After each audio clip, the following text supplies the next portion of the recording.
তার উপর রয়েছে দেশটির নিজেদের বেকারত্ব সমস্যা। ঝুমুর বাড়ি, ৭১, ঢাকা। দর্শক, একটু আগেই জানাচ্ছিলাম পুলিশের গাড়ির ধাক্কায় আশা ইউনিভার্সিটির শিক্ষার্থী তপু নিহতের ঘটনার সড়ক অবরোধ করেছে সহপাঠীরা।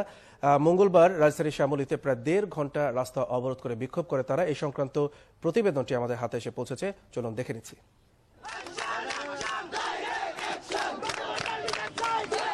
রাজধানীতে সোমবার রাতে পুলিশের গাড়ির সাথে ধাক্কায় সহপাঠীর মৃত্যুর প্রতিবাদে মঙ্গলবার দুপুরে শ্যামলীতে সড়ক অবরোধ করে আশা ইউনিভার্সিটির বিক্ষুব্ধ শিক্ষার্থীরা।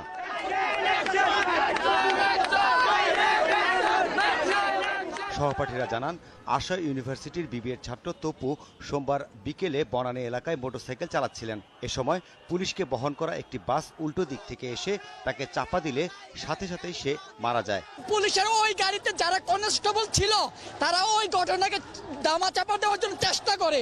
প্রশাসনের লোকরা সবসময় এভাবে কেন সবকিছু ধামাচাপা দেয়, প্রত্যেকটা ব্যাপারে ধামাচাপা দেয়। তপুকে দুর্ঘটনার নাম করে হত্যা করা হয়েছে। প্রথম চাপায় সে নিহত হয়নি, সে দাঁড়ানোর চেষ্টা করেছিল। সে গাড়ি দ্বিতীয়বার বর্বরতার সাথে তার উপর দিয়ে গাড়ি চালিয়ে দিয়েছে। অবশ্য এই দুর্ঘটনার দায়ে সোমবারই বাস চালক সহ 3 জনকে আটক করেছে পুলিশ।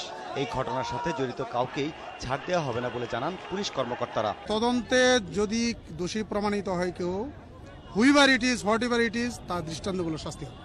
তপু নিহত হওয়ার প্রতিবাদে বিক্ষোভ চলাকালে আসাদ গেট গাবতলী সড়কে সব ধরনের যান চলাচলে বাধা দেয় শিক্ষার্থীরা। ফলে এ সড়ক ও আশেপাশে এলাকায় তীব্র যানজটের সৃষ্টি হয়। পরে অবশ্য আশা ইউনিভার্সিটির উপাচার্যের অনুরোধে অবরোধ তুলে নেয় শিক্ষার্থীরা। এ সময় তপুর পরিবারের পাশে থাকার আশ্বাস দেন উপাচার্য।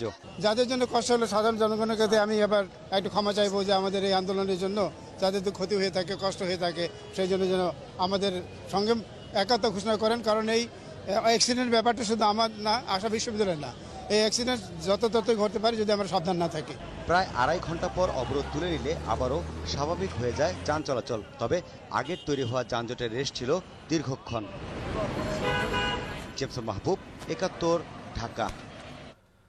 গণতন্ত্রের পথে যাত্রা শুরু করায় মিয়ানমারে ব্যবসার বড় সুযোগ তৈরি হয়েছে বাংলাদেশের। আর সেই ব্যবসা ধরে আকবর হোসেন সুমন, ২১ টেলিভিশন, ঢাকা।